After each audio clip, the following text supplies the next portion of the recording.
Good morning. I thought we would try this. I haven't actually tried the YouTube live yet, so I thought it'd be something kind of cool. We've got a few questions that people have asked, and we thought, you know what, this might be a good opportunity to respond to those. So what we've got are, so I'm just going to move my screens over here. Bear with me for a second. No, I just lost. There it is. Okay. It's a little bit better. So some of the questions that we've received are, describe some of your most recent projects.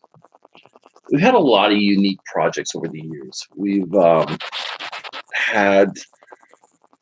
a lot of renovations. We are a custom home builder as well. So one of the unique projects was that we couldn't build new on this one project because the city wouldn't allow it. So we are restricted to what the city would allow as well.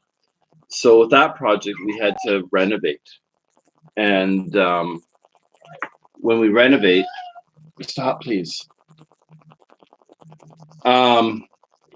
When we renovated, we ended up renovating the whole house, but you can only renovate so far. You are allowed to renovate up to 75%. Anything over that 75% is not considered a custom home. So we had to stay under that 75% mark. We were at about 74, 75% on that project. So we had to retain a lot of the original house, but it just got encapsulated into the project. So the original framing, we just sistered onto the studs. The original sheeting, the original flooring. So we just sistered everything, made everything stronger, brought everything up to code. But yeah, that project was actually really cool. That took us a bit of time too to navigate through the city and then through the Board of Variance as well. But yeah, that was a fun project. We've done a lot of basement renovations, basement suites, kitchens, bathrooms. We've done a lot of those kind of projects. We've got a couple house lifts. So we're working on one right now. It's a heritage home that was brought over from North Van. And that one, it had a lot of issues. It's now sitting in Maple Ridge, and we are working at getting that thing fixed and done. Next question is, have you been injured on the job? What happened, and would you do differently? What would you do differently now to prevent the injury from happening again? Have I ever been injured on a job? I've stepped on a nail. I've never been injured severely, knock on wood. I do remember back in, what was it, about 86 or 87, I do remember installing windows as a summer job. And I remember that we didn't have harnesses. I remember my boss was holding me by my belt. He just had me kind of like right on the belt and was holding me as I was trying to put in windows. So you can see, I don't like heights now. And we were up 28 stories, I think it was, if I remember right. Well, I think one of my worst ones actually was we were building a nursing home, and we had formed all the concrete, poured all the concrete, and we were taking off all the forms and stuff like that. And I was yanking on the 2x4, and the 2x4 was stuck, and I finally got it. I wasn't wearing glasses. I'll switch that. Just with the COVID right now, I don't feel like wearing my contacts a lot. So because when you're touching your face, it's not healthy.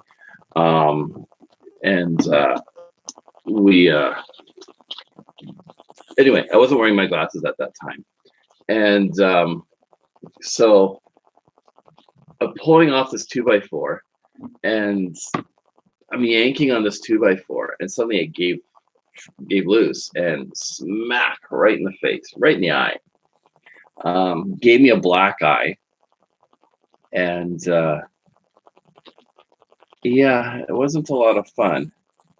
I still remember coming, or the next day, having a black eye and people asking me, and I was so embarrassed. I'm just like, yeah, my wife hit me. That ended up catching on as a story. She didn't. It was that 2x4. But that was the worst thing that's ever happened, if I recall. I've seen some pretty bad things. He's just kind of leaning up against the wall. And I went over and I said, "What's up?" He's just like, "I need help." I'm like, "Okay." He's just like, "I've nailed myself to the wall." And I looked at his thumb, and he had a nail going right through his thumb. And I grabbed the saw. I cut out the piece of the corner of the siding there, and we ended up rushing him to the hospital. I've seen tons of different things on sites, but me personally, I haven't really hurt myself, so knock on wood. Have you or your company ever caused or been involved in an accident that caused someone to receive hospital treatment or to be hospitalized? No. I've been in companies where stuff has happened, but nothing that was ever caused by the company that I can think of throughout the years. I mean, I remember back to that same job in '86. We were putting in the penthouse windows, and the wind caught one of the windows, and we were up, I think, on the 30th floor or something like that. And the wind caught the window, and the window went flying. We all yelled. It landed on the road below. There was no cars. There was no one there, luckily. Did smash over everything. But that was a scary thing because there's nothing you can do. I mean, there's nothing that you can do at that point, and you just gotta let it happen, and hopefully do your best to make sure no one gets injured. What else? Tell me about a suggestion you made on a job that was implemented.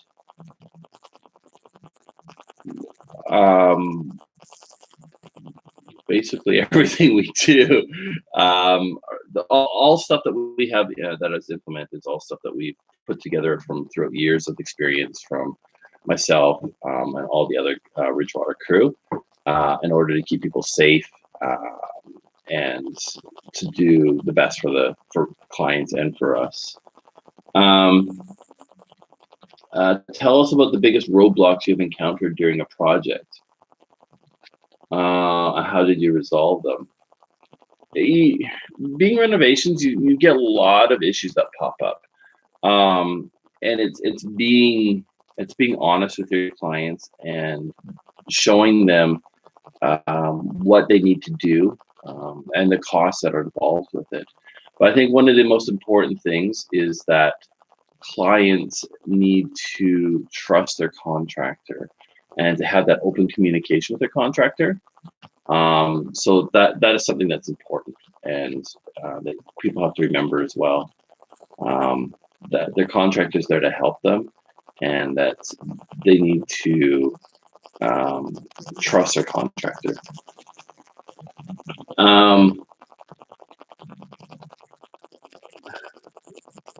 How do you prioritize the necessity tasks of a job? We lay out our projects, so we know exactly how we're doing our project, what's coming next, things like that. So yeah, that's all part of the job, how we lay things out and how we do things, the way we do things. Next question: how do you budget for a project? We take a look at the project, and believe me, sometimes you don't see everything, but we will. Like, I've gone into projects and I've gone and talked to the client and said, okay, what's your budget? They might have say, it's $5,000 for a bathroom, and I'll be honest with them and say, why are we here? Essentially, like, so depending what's being done, like, you can do a bathroom, for instance. You can do a bathroom for, I think we did a bathroom once for about $10,000, and that was just fixing up a few things, redoing the tile, that was keeping the tub, that was putting vinyl flooring down, but it was very simple. It wasn't anything structural. There was no rot, so it was very simple. But when you're gutting a bathroom, your bathroom can cost you 15, 20, 25, 30, 50 grand. It all depends on the size of the bathroom, what you're doing to the bathroom, what's going into the bathroom, what your fixtures are. Those are all things that you have to consider when you're doing this project. So that's just something to remember.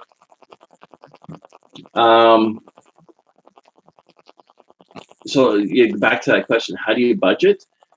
We will look at the project and put a price together, what it would cost to do the project. Now, we've had projects in the past that, I remember one bathroom project that, we had budgeted for, I don't even remember, I think it was like $20,000. And that was, shower, it was making the bathroom a bit bigger. And they wanted, in the end, which we did not quote on, they wanted to tile all the walls, all 4 walls. And I think we had priced out about $2 or $3 a square foot for tile, but that was for the floor and for the shower. The tile in the end was like, I don't know, like $30 or $40 a square foot. I mean, these are big tiles. And then they were wondering why they were over budget. Well, that was never part of the project. And this is where you need to do change orders so that your clients know the cost and the clients know. So don't just bring home some tile and expect your contractor to do it, because that will take your budget and just blow your budget out of control. So work with your contractor. It's important. What's this one here? Give me an example of a failure. Oh, it's not specific, but we've had a few failures. And you know what? That's a good thing too, because we learn from our failures. And this is something that I've touched on before. I just did a podcast a couple days ago, and failure comes when you don't have that communication and that understanding. I remember when we were just starting, we had a couple failures, and again, it was just communication.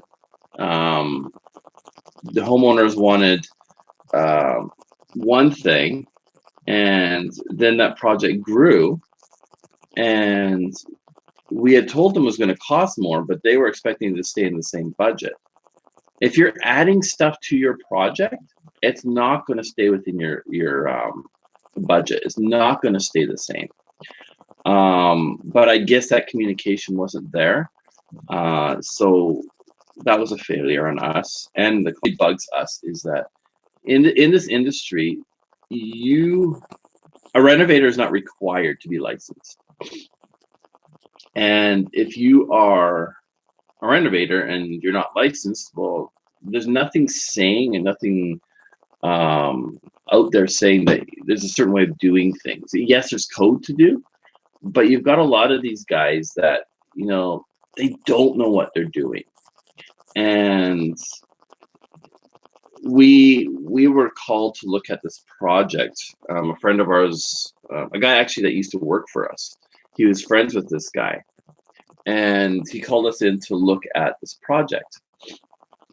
We went in, looked at it, and we're looking at it, and I'm walking around and I'm looking at the hole it's dug, and I'm not seeing any safety. I'm seeing an outhouse here, and I'm seeing a cut in the dirt all the way down, probably a good 6 feet. And it's like, there's no safety fencing, there's nothing. And I was like, holy cow. And they had little kids too. And I'm looking at the project, and I'm looking at that one section, I'm going, he's built out the forms for the footings, but we have a pipe that's right in the middle. Like, that pipe is drainage. That pipe needs to be on the other side of the footings. And that started raising red flags. So I started looking around more, and I'm like, okay, we've got multi-level footings. Why? And then, the foot here, just level off. It's a lot simpler for you. It takes a lot quicker for forms. He had everything closed off, but there's no rebar. So this wasn't actually a client of ours, but this client, he ended up taking this contractor to court, and we were called in, and we went, and just talking to the contractors, just like, I'm asking him, like, well, why would you close off your footings? Well, we're ready to pour. You're not ready to pour. There's no concrete. I mean, there's no rebar. Oh, we don't use rebar. How can you not use rebar? Like, it's things like that. This is how you get a cheaper contractor. So you can't, and I know I'm kind of getting past that question a little, but when you're comparing pricing, you need to compare apples to apples to apples, not apples to pineapples to bananas, because everything needs to be the same. And it's hard as a client to do that. But when a contractor, and we've seen it many times, where we haven't gotten a job because we weren't the lowest bidder. And you know what, that's fine, because we've got everything that was included in the contract. So yeah, he wasn't gonna put rebar in the footings or the walls. And you sit there and go, wow. And this isn't the first time. Like, we got called back to a job where we lost the job, or we didn't lose the job, but we didn't get the job. They went with the lowest bidder, and we got called back a year later. I don't know if you remembered or not. I think I just talked about this in the podcast too, was that he forgot to put the ledger underneath the brick. And with brick, you got a lot of weight there. So with that weight, he's got nothing to sit on. So what does it do? It starts falling off the wall. So that's what his brick was doing. It was all starting to fall off the wall. And like anything, like quartz, not quartz usually, but with granite, with flooring, you got different die lots.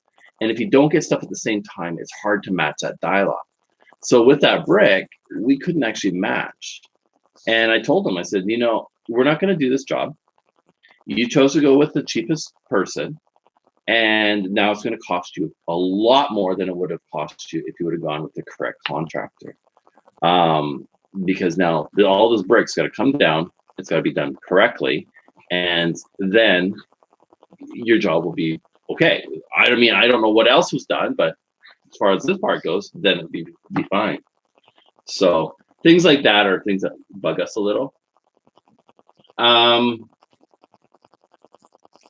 What concerns you most about being on the construction site?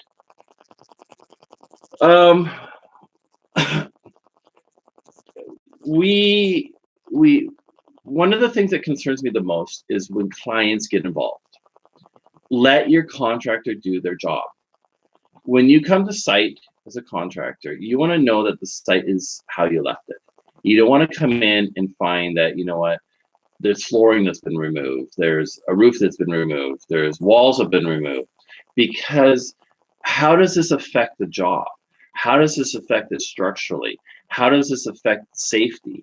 So now this time is being spent trying to figure out, is our safety okay? Is the structure okay? I mean, if the contractor says, okay, I'm going to mark out this wall, and I'm going to mark out this, I'm going to mark out this area here for you to do, that's great. But don't go do stuff on your own, because this becomes a huge issue.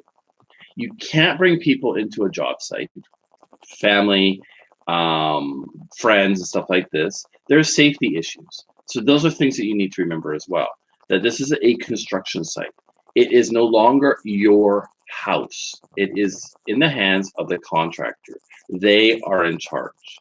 Yes, it is your house that you are paying for to get renovated, but at the same time, you are impeding in somebody else's safety.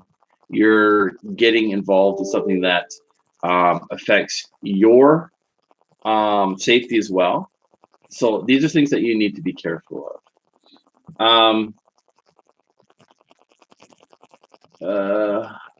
How is the coronavirus affecting your job sites? That's a good question. We have a lot of guys right now that are staying at home. They've got families and things like that. So we've got a couple guys that are still working, but they're working on finishing up some jobs, closing up some jobs. Another job that's basically self-isolated. So we're taking all our precautions on our safety as far as staying home, the number of guys that are working, and we've also delayed jobs as well in order to keep our social distancing and things like that. So it's affected us in a lot of ways. So, but I do have to say that I am getting caught up in a lot of paperwork. I am getting caught up in quoting a lot of jobs. I was fixing the cube van. One of the guys broke one of the brake lights, so I replaced the brake lights. Things like that. Just it gives us some time to get caught up and stuff. So that's a good thing. But I do want to say, you know what? Everybody needs to do their part. They do need to stay safe, stay home if you can. There's no need to go to the supermarket and start buying up all the toilet paper and start buying up all the hand sanitizer. To a job, and when I'm done the job, I get in the truck and I sanitize my hands. When I visit a client, when I'm done, I sanitize my hands. It's something I've always done. So for me, it's nothing new. But now trying to keep up on supplies, that's where it can become interesting when it's something that other people are now starting to do. One last question here. How long have you been in the business? Wow. I started when actually I've always built stuff. When I was 3, 4, 5 years old, I was always building things. I think when I was about my son's age, about 6, 7 years old, I remember being out behind the garage and we had a bunch of lumber lying there. I'd go in the garage, I'd find all the bent nails, and I'd sit there and straighten out all the nails, and I'd build stuff. Now my son's doing the same thing. He builds. We had moved. We were on the acreage, and my parents wanted to do a bathroom renovation, and we had water damage. And you can't. This is something that bugs me in the industry. You can't. And there's things out there that you can cover up the tub, get a nice new look, nice new walls and stuff like that. But you're covering up. That's exactly what you're doing. You're covering. You're not fixing. So mold will grow, rot will grow. It can dry out, but the problem is it's still there. We decided to do a bathroom renovation, and it was a family friend, and he asked me if I wanted to help him, and I did, and that's how I got into it. And then I renovated more parts of the house. I had a double closet, which I closed in, made it a single door. So I had storage on both sides. Instead, I had basically a walk-in closet. I built a haunted house. I built forts and stuff like that. It was a lot of fun. But as a summer job, like I did fencing, I did windows. What else we do? We renovated some low-income housing. Jobs were like Richmond, Vancouver, Burnaby, Langley, all over the place. So yeah, that was my summer job when I was in school, and that's pretty much how I started in the industry.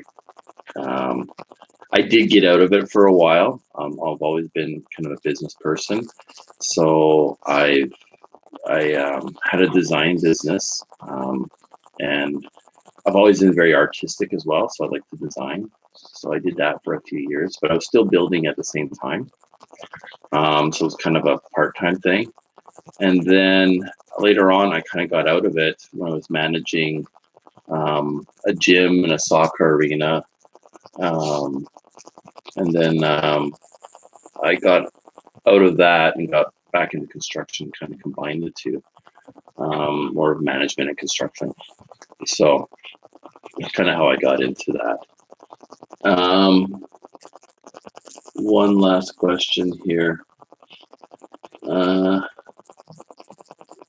Give an example of time when you had little or no direction in solving an issue. What happened? What do you do? What was the outcome? A lot of our jobs, you need to think. When it comes to renovations, renovations are a lot harder than building new. I'd rather build new any day. You're starting fresh. You're starting from the ground up. With renovations, you're not. You got to work with what's there. And sometimes that means thinking outside the box. And a lot of times you want your renovation to blend with what's there. If you're renovating the whole house, then yeah, it can fit in fine. But if you are just renovating one section of that, you want it to blend with what's there so that people don't know that that was a renovation. That's a good renovation then. So yeah, it's things like that that you need to do. But as far as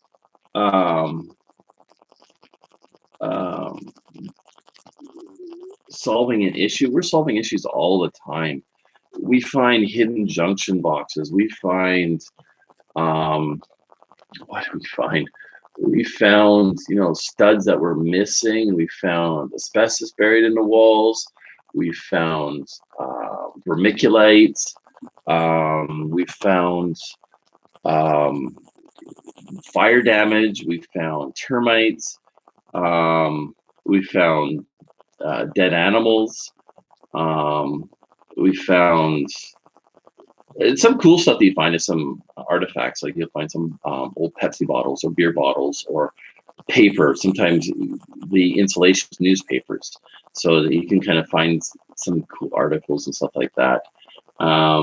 We just have a project that we're working on right now, and it's a 1909 home, and there's been a couple renovations on it throughout the years, but back in the 30s and 40s, they did an addition to it, and we found this in the walls. It's an old. It's just a thing that was on the shingles, like it's on the bundle of shingles, which is kind of cool, and it shows a bit of history, and that's kind of neat. When you look at stuff like this.